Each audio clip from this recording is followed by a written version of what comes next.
We are witnessing a historic and dangerous shift in power. Let me make this crystal clear. The normalization of authoritarianism is not a slow trickle. It's a deliberate and systemic dismantling of safeguards that protect public health, safety, and democracy itself. The Fifth Circuit Court of Appeals has become a stronghold for MAGA-aligned Federalist judges, who are rewriting the rules for their agenda. This isn't hyperbole, it's happening in real time, and the stakes could not be higher. Here's the reality. The Fifth Circuit is now the go-to playground for those who wish to undermine public trust in institutions.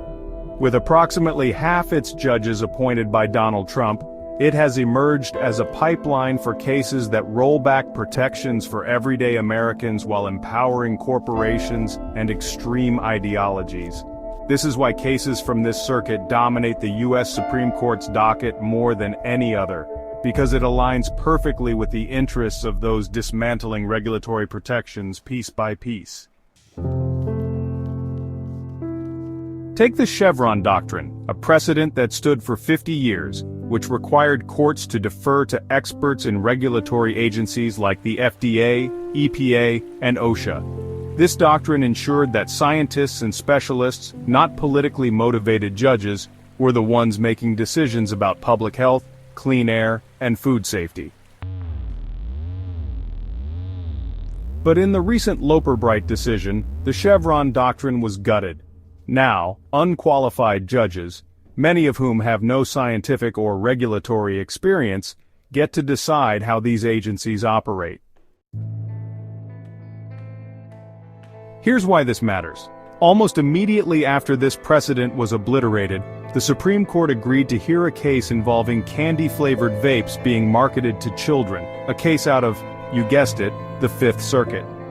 The court had already ruled in favor of the vape companies, blocking the FDA's attempt to ban marketing these products to children. 10 judges decided it's acceptable to market nicotine-laden, child-friendly products like peachy strawberry and cookies and cream. The message: profit matters more than protecting our kids. This is not just about vaping. This is about who holds power in this country and whose interests are being served. It's about whether we, as a nation, will stand by and let a few unelected ideologues systematically dismantle the protections that safeguard our health, safety, and democracy. The timing is no coincidence. The Supreme Court, emboldened by its own ideological leanings, has taken this case after clearing the legal path for corporate and special interests to operate unchecked. And don't think for a moment this stops at vaping. This is a blueprint, a dangerous, calculated strategy to unravel protections across every sector, from environmental regulations to public health and beyond. If we stay silent, we are complicit. This isn't about politics, it's about the survival of a system that works for all of us, not just the powerful few. Stay informed, stay vigilant, and don't let this go unnoticed. The time to act is now.